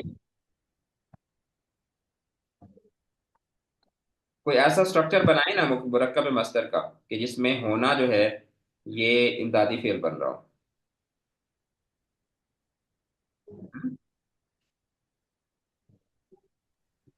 खड़े होना। खड़े होना, जी बिल्कुल, खड़े होना। और सर बारिश बरस रही। खड़े होना, दफा होना, ठीक है, गायब होना, इसी तरीके से आगे है आना। तो आना को जब इस्तेमाल करेंगे तो जल्दी आना। जल्दी आना, रोजाना। नजर आना। सर चले जाना। चले नहीं, आना आना आना, जाना नहीं, आना को इस्तेमाल करना है। हाँ। क्यों भाई? खुदा। आना, नजर आना, ठीक है, वापस आना। वापस आना, घर आना। हाँ, घर आना वगैरह वगैरह। और रहना, कभी ना आना सर। रहना को इस्तेमाल करें बतौर इमदादी फेल के। सर खुश रहना। खुश रहना, ठीक है, उदास रहना। उदास रहना, यहाँ न ठीक है, रहना। ओके, नाराज रहना वगैरह वगैरह, ठीक है, ऑल राइट। अच्छा, अब मैं आपको अगला जो हमारा नेक्स्ट वीक होगा उसका मैं ज़रा थोड़ा सा आपको स्केजुअल जो है वो समझा देता हूँ। नेक्स्ट वीक में अभी हमारा जो स्ट्रक्चर था वो यही था कि हम लोग 3 सबक पढ़ेंगे और फिर उसके बाद हम हिस्सा नज़म हिस्सा गज़ल की तरफ जाएंगे, ठीक है। लेकिन मैंने आपको ये यहाँ तक इसलिए पढ़ा दिया ताकि आगे फिर ना हमारा फिर नेक्स्ट जो राउंड होगा ना उसमें ये होगा कि हमारा रिदम इस तरीके से बनेगा कि हमारा जो हमारी किताब है वो कंप्लीट हो जाएगी, ठीक है। क्योंकि ये सबक नंबर 8 और फिर उसके बाद सबक नंबर 9 पाकिस्तानी ज़ुबानें, और इसके साथ ही यहाँ पे हमारी किताब जो है वो कंप्लीट हो जाएगी। तो हम इस तरह करेंगे कि नेक्स्ट वीक में सबसे पहले मैं आपको जो है वो जो रुमूज़ औकाफ हैं और हुरूफ की अकसाम, ठीक है, हुरूफ की अकसाम सबसे पहले मैं आपको पढ़ाऊंगा नेक्स्ट क्लास में। और आधे घंटे में हम लोग हुरूफ की अकसाम पढ़ेंगे और उसके साथ फिर मैं आपको एक नाज़म पढ़ाऊंगा, ठीक है। हुरूफ की अकसाम पढ़ेंगे पहले और उसके साथ ही फिर मैं आपको एक नज़म पढ़ाऊंगा पहली क्लास में इंशाल्लाह। और जो दूसरी क्लास होगी अगले हफ्ते की, उसमें फिर मैं आपको 2 नज़में पढ़ाऊंगा। यानी कि नेक्स्ट वीक जो है उसमें हमने काफ़ी ज़्यादा पढ़ना है। हुरूफ की एग्जाम भी पढ़ेंगे और 3 नज़में हमने पढ़नी है नेक्स्ट वीक में, so that will be the target. तो उससे फिर ये होगा कि उससे हमारा ना एक जो समझ लें कि 2 महीनों के अंदर हमारा 60% सिलेबस जो है वो कंप्लीट हो जाएगा। ऑलराइट, और फिर उसके बाद में आप इंग्लिश के टेस्ट जो हैं वो मैं इंशाल्लाह आपको इस वीकेंड के ऊपर इंग्लिश के टेस्ट का स्केड्यूल जो है वो समझा दूंगा कि टेस्ट अब आपके किस तरीके से होंगे। लेकिन उर्दू के टेस्ट जो हैं वो मैं आप लोगों के स्टार्ट करूंगा अगले हफ्ते की क्लासेस होने के बाद, ठीक है। Sir okay sir. पेपर कब शुरू होंगे? क्या चीज़? पेपर पेपर कौन से पेपर्स? एनुअल एग्जाम जो होते हैं। एनुअल एग्जाम्स आप लोगों के जाके होंगे अप्रैल के लास्ट में, ठीक है, अप्रैल के लास्ट में तो या, वो कह रहे थे कि आप हाँ, 15 दिन पहले वो शुरू हो जाएंगे, 15-20 दिन पहले क्या चीज़? बोर्ड के पेपर। कौन कह रहे थे? सर ऐसी एक वीडियो देखी थी, किसकी? वो याद नहीं सर। हैं? याद नहीं है? याद नहीं सर। अच्छा, ठीक है। ऐसी वीडियोस ना देखा करो जो याद ना रहे। ऑलराइट। ओके बच्चों, अल्लाह हाफिज। सर मंडे को इंशाल्लाह मुलाकात होती है दोबारा। सर एक चीज थी। जी जी जी बिलाल। सर वो जो ये पंजाब वो बोर्ड की जो बुक है इंग्लिश की, हाँ हाँ सर उसके नोट्स होंगे आपके पास? मतलब जैसे पीडीएफ में आपने इसके बना कर दिए ना हमें, नेशनल बुक फाउंडेशन के, हाँ हाँ। उसके हो जाएंगे? पंजाब की तो बुक आप लोग के सिलेबस में शामिल ही नहीं है।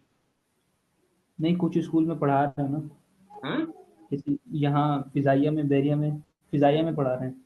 वो पंजाब वाली हम्म। पागल तो नहीं है वो? एक दो पता किताबें है। शामिल है, किताब पब्लिशर्स की और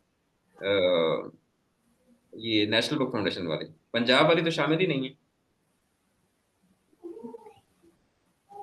आप मुझे सेंड करना कौन सी किताब पढ़ा रहे हैं आपको। हो सकता है वो किताब हो, शायद मैं गलत कह रहा हूँ। हाँ, ज्यादा क्योंकि वो चांसेस यही एक। है।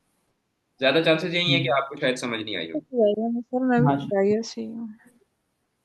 फजाइया, आप भी फजाइया से हो?